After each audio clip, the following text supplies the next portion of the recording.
வந்து எவ்வளோ சொல்லி பார்க்குறாங்க. ஆனா வீட்ல யாருமே நம்ப மறுக்கிறாங்க. "சக்தி நீங்களுமா நம்ப மறுக்கிறீங்க?" அப்படின்றாங்க.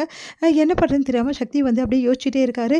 ப்ளீஸ் சக்தி நீங்களாவது நம்புங்க. நான் அப்படிலாம் பண்ணவே பண்ணல." அப்படின்னு சொல்லிட்டு எவ்வளோ சொல்லி பார்க்குறான். சுந்தரம், அதுக்கப்புறம் அவங்க ஒய்ஃபு, அதுக்கப்புறம் வீட்ல உள்ளவங்க எல்லாருமே வந்து பொன்னிய திட்டிகிட்டே இருக்காங்க.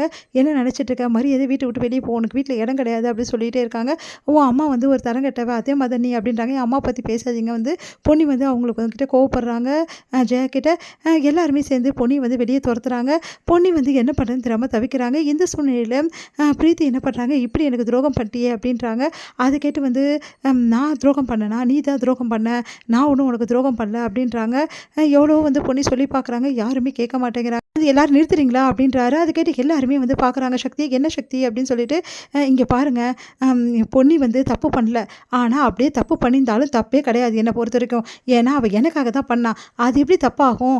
எனக்கு எந்த பிரச்சனையுமே கிடையாது. அவ இந்த மாரி பண்ணான்னு நீங்க சொன்னா கூட எனக்கு எந்த பிரச்சனையுமே கிடையாது." அப்படின்னோன அப்படியே வந்து ஷாக் ஆயிடுறாங்க பிரீத்தி.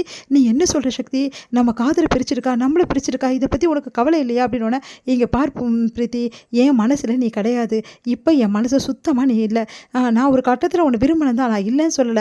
ஆனா அந்த டைம்ல எப்ப நீ வந்து அம் பணம் காசு தான் முக்கியம், சொத்து சுகம் எனக்கு இல்லன்னு சொல்லிட்டு தூக்கி போட்டு போனியோ, அந்த நிமிஷமே என் மனசு அது உன்ன நான் தூக்கி போட்டுட்டேன். அதனால எனக்கு இப்ப எந்த பிரச்சனையுமே கிடையாது. பொன்னி இப்படி பண்ணதுல எனக்கு எந்த ப்ராப்ளமும் கிடையாது." அப்படின்னோன அப்படியே வந்து உறைஞ்சு போறாங்க. வந்து பொன்னிய அப்படியே பார்த்துட்டே இருக்காங்க. "சக்தி நீங்க என்ன சொல்றீங்க?" அப்படின்னோன, "ஆமா பொன்னி, நீ இப்படியே பண்ணியிருந்தாலும் எனக்கு பிரச்சனை இல்ல. அதனால வந்து நீங்க யாருமே இத பெருசுப்படுத்தாதீங்க. பொன்னி பண்ணா, பொன்னி பண்ணான்னு சொல்லிட்டு போனா அந்த கல்யாணம் நின்னது எனக்கு நிம்மதியா தான் இருக்கு. இப்போ வரைக்கும் அத பத்தி நான் ஃபீல் பண்ணதே கிடையாது. ஏன்னா ஃபீல் பண்றது எனக்கு தேவையும் கிடையாது. ஏன்னா நான் அத பத்தி யோசிக்கிறது கிடையாது. அதனால யாரும் அத பத்தி யோசிக்க வேண்டிய அவசியமும் கிடையாது." அப்படின்றாங்க. அதெல்லாம் கேட்டு பிரீத்தி வந்து, "என்ன சக்தி இப்படி சொல்ற? அப்போ வந்து என்னை விட்டு பிரிஞ்சதுல உனக்கு வந்து துளி கூட வந்து கஷ்டம் இல்லையா? அதே மாரி நான் உன் மனசுல இல்லையான்னு." "இல்ல பிரீத்தி, சாரி. என் மனசுல நீ இல்லவே இல்ல. இப்ப நீ எனக்கு ஒரு ஸ்டாஃப் அவ்வளோதான். மத்தபடி என் மனசுல எதுவுமே கிடையாது. நான் அந்த கல்யாணத்த பத்தி யோசிக்க கூட யோசிக்கல. அது முடிஞ்சு போன கதை. அதெல்லாம் பத்தி எதுக்கு இப்படிலாம் பேசி வந்து பிரச்சனை பண்றீங்கன்னு எனக்கு தெரியல நீங்க எல்லாரும். நான் ஒரு விஷயம் சொல்லிடுறேன். எனக்கு இதெல்லாம் நீங்க பேசுறதுல துளி கூட விருப்பமே இல்ல. பொன்னி அப்படியே பண்ணாலும் எனக்கு அத பத்தி கவலையும் கிடையாது." அப்படின்றாங்க. அதெல்லாம் கேட்டு வந்து செமையா டென்ஷன் ஆயிடுறாங்க. "உனக்கு வேணா கவலை இல்லாம இருக்கலாம்டா. ஆனா எனக்கு கவலை இருக்கு. இவ எல்லாரையும் ஏமாத்தியிருக்கா. இதுக்கு தண்டனை தராம நான் விடவே மாட்டேன். இவ இந்த வீட்ல இருக்கவே கூடாது. முதல்ல இந்த வீட்ட விட்டு வெளிய போடி." அப்படின்றாங்க ஜெயா. அத கேட்டு வந்து பொன்னிக்கு ஒண்ணுமே புரியல. அப்படியே நிக்கிறாங்க. சொல்லிட்டு இருக்கோம்ல, உன் அம்மா ஃபோட்டோ எடுத்துக்கிட்டு மரியாதையா இந்த வீட்ட விட்டு வெளிய போ. அவ அந்த ஃபோட்டோ கூட என் வீட்ல இருக்கக்கூடாது. நீயும் என் வீட்ல இருக்கக்கூடாது. நீங்க 2 பேரும் இந்த வீட்ல இருக்கவே கூடாது. முதல்ல கிளம்பு." அப்படின்றாங்க. அதுக்கு பொன்னி அப்படியே நிக்கிறாங்க. "போறியா இல்லையா? இல்ல கழுத்து பிடிச்சு தள்ளட்டுமா?" அப்படின்னு சுந்தரம் கேட்குறாரு. உடனே வந்து பொன்னி வந்து கை அசைக்கிறாங்க.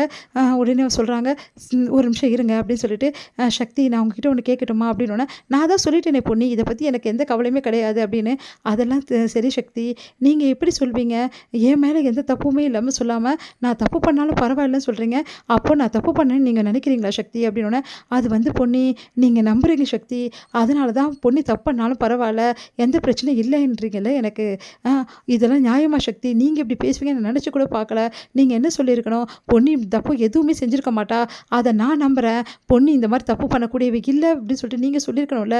சொன்னீங்களா சக்தி?" அப்படின்னோன, அப்படியே வந்து சக்தி பார்க்குறாரு. "அது வந்து பொன்னி, நான் அத மீன் பண்ணி தான் பண்ணி சொன்னேன். நீ தப்பா புரிஞ்சுட்டு இருக்க. வேணாம் சக்தி, எதுவுமே பேச வேணாம். இந்த வீட்ல எவ்வளவோ வந்து போராட்டங்கள நான் சந்திச்சுட்டேன். இது எனக்கு புதுசே கிடையாது. ஆனா நீங்க இப்படி சொல்லுவீங்க நான் எதிர்பார்க்கலான்னு." அழறாங்க. அப்படியே சக்தி என்ன பண்ண தவிக்கிறாரு.